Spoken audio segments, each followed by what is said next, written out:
Hey everyone, Brendan Snyder here. How are you? Thanks so much for joining me and welcome to another episode of Favorite Unpopular Albums number 3. Yes, I have done 2 of these already, so if you enjoy this one, do check out the first 2 episodes. So while most people only know the popular albums due to all the hits and things like that, there are a lot of lesser known albums that are just as good and, in my opinion, not worn out. And I often gravitate towards those more unpopular albums from these bands. So join me as I'm going to run through 10 of such albums for you guys. Before we get started though, if you're new to my channel and you haven't already hit the subscribe button, please do. Also leave a comment, hit like, all those things do help support my channel. I'd greatly appreciate it. And of course, it's an added bonus by turning on notifications. You'll never miss an episode and stay up to date on cool things just like this with favorite unpopular albums. All right, so we're going to kick things off. These are in alphabetical order, so it's not a ranking or anything like that. It's just 10 more unpopular albums that I really, really like. First one up here goes to classic blues rock band Bad Company, Company of Strangers from 1995. This was their 11th studio album, first to feature new vocalist Robert Hart taking over for 80s vocalist Brian Howe, who of course took over for the original vocalist Paul Rogers. So this one here, interestingly, is actually their latest album of new original material. They did make one after this that it mixed new and old songs. But anyway, this one here, Robert Hart taking on the vocal spot on it, and he's got more of the bluesy sort of swagger, soulful vocals like Paul Rogers, which I would think would make a lot of people gravitate towards this album. But you know what? I never hear people talk about this. I don't hear people talk about Robert Hart, who I think was a great vocalist for this album. It does lean a little more away from the rock vibe and kind of leans towards definitely the blues rock, but there are elements of what I would call country influences on this, and so I can see why people might lean away from it a bit, but I still think it sounds like Bad Company. It was just a great sounding album all the way throughout, and while it is their last album to date of new original material, I would suggest that makes it in and of itself worthy of people checking out. But I love this album and would highly recommend it to you guys if you never checked this out but are a Bad Company fan. Of course, I would say you probably have to like the 80s era of Bad Company before you could get into this, but it's a good album nonetheless. All right, next up we got 80s rockers Bon Jovi. This House Is Not For Sale, their 2016 album. This one being their 14th studio album, but first one of new material that is without Richie Sambora. They did an album right before, but it was a bunch of leftovers that just got finished off and released. And so Richie did appear on some of those. But this one here, all new original songs without Richie Sambora. Taking over for him was new guitarist Phil X. And I think that's the big reason a lot of people shied away from this, which is really unfortunate when fans of the band hear, oh, some member is out and it can't possibly sound like what I want it to, so thereby I'm not even going to give it a chance.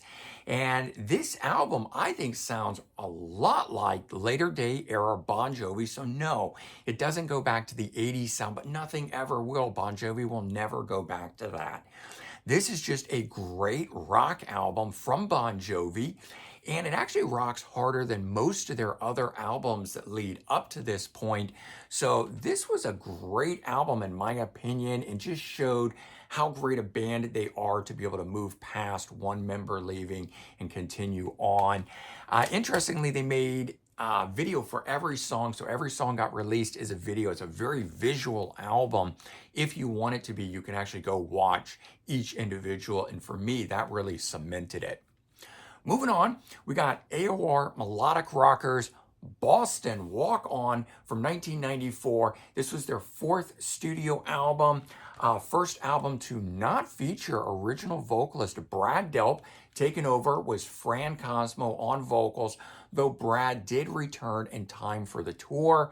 But without Brad, again, I think that was a reason that a lot of people shy away from this album. The thing is, though, the album still sold 1 million copies in the US, so certainly, no slouch in the sales department. It was successful in that regard.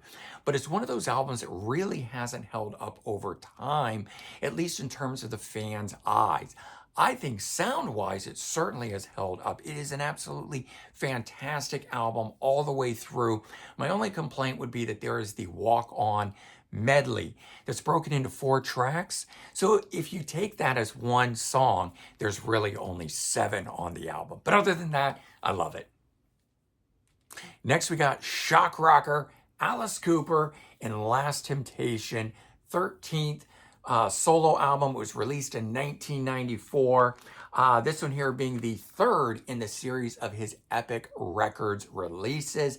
An era for me, at least, that I love because it started out with Trash in 89, Hey Stupid in 1992, culminated with this. Now, funny thing is, I didn't care much for this album when it first came out. It was one of those ones that grew on me over time. And now I go back to this album probably more than any other album in his catalog, at least of the later day era stuff. Of course, I still love the classic Alice Cooper band albums, but this one here, like other albums, he was a chameleon. He was always changing with the times and stuff. He dropped the glam metal sounds from Trash and Hey Stupid, but he did continue having guests on these albums like he did on those, and he brought in a lot of alternative rockers and grunge guys and stuff like that on it, and he was leaning more towards that in terms of the sound, so really stripping it down and taking away all that shred and pop sensibility and stuff that was part of those earlier 2 albums, which again I think is why a lot of people discard this album. But for me, as I said, this one really grew on me over time, and I end up loving it to this day. Next, we got new wave of British heavy metal legends, Iron Maiden, X Factor from 1995. 10th studio album, first to feature Blaze Bayley on vocals coming from Wolfsbane. Production on this is a bit muddy, but then that's seemingly been a trend on these later day era albums from Iron Maiden. It's taken them some time to get past that level of production. Steve Harris having his hand in that most of the time, doing the production and stuff on these albums. But if you look past that on this, I think this is an absolutely fantastic killer album musically, even if you don't care for the vocals of Blaze Bayley. Personally, I like them. They are so night and day different from Bruce Dickinson that I was able to get behind it. It wasn't a clone, it was something entirely different. And again, so unique. Bruce Dickinson had such a unique sound to him, not sounding like any of the other metal guys out there, that I think it was really brave of the band to say, let's find another really unique guy and go with him.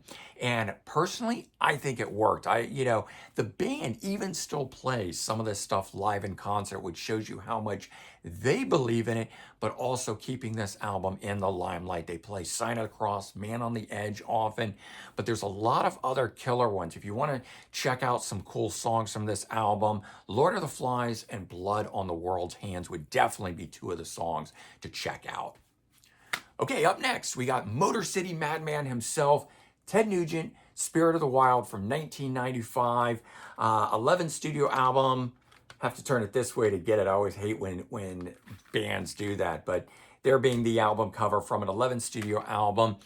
Interestingly, it was his only solo album from the 90s. Of course, he made the 2 Damn Yankees albums, but going back through his catalog, it's weird. We got 80s albums, we got 2000 era albums, and this one's smack dab in the middle. Lineup for this, of course, having Ted Nugent on guitar and vocals, but he brought back in Derek St. Holmes. And that in and of itself, his original sort of lead vocalist guy, I would have thought that would have put this thing over the top and made it a huge album, because in the early 90s and middle 90s era, there were all these bands that were reforming: Boston, Styx, making classic era albums with their original lineups and things like that. And it should have done that for Ted Nugent, but unfortunately, this album just ran under the radar. We also have Mike Lutz on bass from Brownsville Station. I think he brought a killer sort of song sensibility to the writing and the overall album. And then Denny Carmassi on drums from Montrose. Uh, Gamma, I mean, he guys played with so many different bands, Sammy Hagar. But you put those four guys together, and in my opinion, this was a little super group in and of itself. And it just sounds killer throughout on here. You got the sort of tongue-in-cheek Ted Nugent style vocals. It's not overtly political on here. Yes, we have some political leaning elements and songs, but this was before he went overboard as he currently is. And so to me, this is kind of the last great Ted Nugent album that he did. I like the other stuff. I've still bought them, but this one here, in my opinion, from 1995 is the last great Ted Nugent album. All right, next up, German rockers, the Scorpions and Savage Amusement from 1988. 10th studio album, follow up to the mega album Love at First Sting from 1984. Of course, this was going to do well simply based on that, and it did sell 1 million copies in the US. But interestingly, while this is one of my all-time favorite Scorpion albums, I did a ranking and I found out so many people dislike this album, and I don't know why. I think it has a lot to do with that 80s level production and sound style that's on it. But that is my favorite part of the Scorpions, them doing that sort of stuff. And it had killer big hits on it. Rhythm of Love, which I remember as a kid seeing that music video. Believe in Love, Passion Rules the Game. But the rest of the album is absolute killer too. You got Don't Stop at the top, the opening track, and then you got Media Overkill, and one that should have been huge. They should have released this, Walking on the Edge. It's just an absolutely outstanding song. And with all of those on here, that album is such a consistent album all the way through that, for me at least, it's one that I go back to repeatedly, and just absolutely dumbfounded that people don't like it. But again, that's a lot like AC/DC's Fly on the Wall, where people hate the production and don't like it. And yet for me, I love the production, and I think it's one of their most consistently solid albums throughout. This is that type of album for me. I will fight for this album all the time, every day, about how great it is. All right, next up is another one that I would go to the mattresses on and fight about. Twisted Sister, Love is for Suckers, their 1987 album, 5th studio album, and to date, last album of new original material. Originally intended to be a Dee Snider solo album, but of course, ultimately the label wanted to release it as a Twisted Sister album. And so the full band doesn't feature on everything on here. Instead, we got Winger and White Snake guitarist Reb Beach coming in and handling a lot of the guitar duties on it. He doesn't sound like himself. He plays in the style of Twisted Sister, so it doesn't sound like a Winger album, and it doesn't sound like a Dokken album, because Reb Beach was also part of that band. But it does sound like Twisted Sister, and it definitely has more pop sensibility to it. You can see where they were going. Personally, I love that. The song Hot Love on here, Love is for Suckers, the title track on this thing. So many great songs on this thing. And then this being the reissue, added 4 bonus studio tracks. It's produced by Beau Hill, who I really like, and basically any album that guy did. I think he did Rat Out of the Cellar. I can't remember, but I know he did a lot with Rat, and he did stuff with Winger, and he did stuff certainly with Twisted Sister and a lot of other killer bands. But this album here, I think it's a fantastic album. I do wish that it wasn't their last album. I wish Twisted Sister would make another killer album to cap things off, but they should have done it back in the early 2000s when they first reformed in 2001 for the whole 9/11 tribute concert that they did. But, you know, having gone on now over 20 plus years without making a new album of original material, probably best they just leave it alone. Just unfortunate. Okay, next up, Whitesnake, Restless Heart from 1997, their ninth studio album. You're looking at a Japanese edition of this release because initially that was the only way to get it. Originally intended as a David Coverdale solo album. Again, the label stepped in. They wanted a Whitesnake album. So ultimately becoming a reunion album for Whitesnake because if you recall, they had broken up back in 1990 or 91. So first album in 8 years at that point, 1989, Slip of the Tongue being the last one. And that album, which was written by Adrian Vandenberg, but all guitars were played by Steve Vai. This album became the first album that had Adrian Vandenberg not only writing, but playing on it. Unfortunately, I don't think it lives up to the power that could have been an Adrian Vandenberg album in the 80s, but I still like it a lot. This album here, definitely more subdued, and that's where I'm talking about it not living up to sort of that 80s sound, but it did fit very well for the 90s. Definitely more of the blues rock sound that Whitesnake was known for in its earlier days, but probably since it didn't carry on that 80s sound, that triple album release on Geffen Record, or triple album, I mean 3 albums in a row. I mean, you know, Slip of the, or Slide It In, and then the 1987 self-titled and Slip of the Tongue, and it doesn't continue that sound as a whole, probably is why fans generally don't go back to this album here, but it's got some killer songs like Crying, Don't Fade Away, Too Many Tears, the song title track Restless Heart on here. And so unfortunately, a lot of people didn't get to hear it, but it was recently remixed and embellished by David Coverdale and released in 2021, which was at the point a lot of you are first hearing it. And I've heard a lot of great things about it since that time. But unfortunately, it runs under the radar for most people, yet I think it is one of their best albums and should certainly be checked out. All right, and the last one here is one that I know a lot of you guys know I love, and I didn't put it in the first 2 episodes simply because I've talked about it so much, but I'm throwing it in now at this point here. Yes, Union from 1991, their 13th studio album, and it was certified gold, so it did do well. So some of these unpopular albums actually did sell well at the time, even though a lot of the band members talk negatively about this album. But I think it was one of those albums that was forced. If you don't know the story behind it, it's an amalgamation of what was current Yes at the time, the Trevor Rabin lineup from the 90120 or 5 or whatever. I always get those the TV show and the name of the album mixed up. But also the Anderson, Bruford, Wakeman, Howe era. And so the only consistent element between that was John Anderson. And they basically merged those 2 lineups together to create this.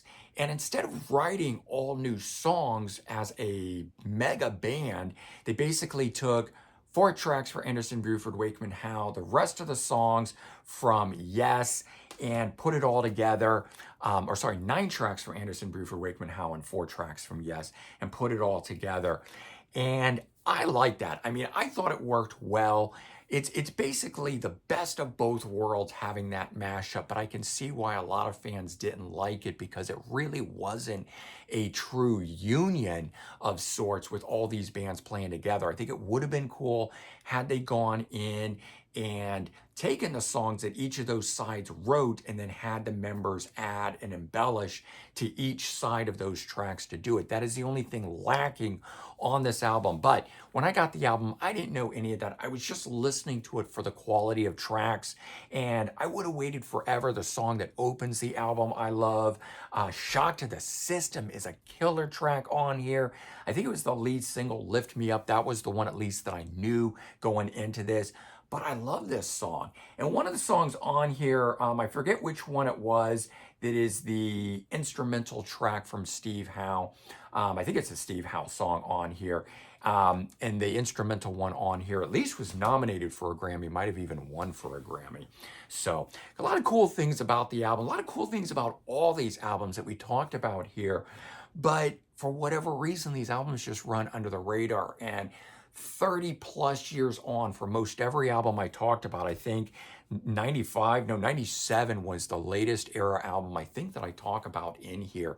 And it's kind of interesting now that a lot of these things are starting to be seen in better light. And if nothing else, the people who love the album are finally able to come forward and talk about it and show that the sort of most hated albums by some of these bands, in fact, are not so hated. So these unpopular albums are actually a lot of people's favorites, like mine. And so there you go. That's 10 albums that are my favorite of unpopular titled albums.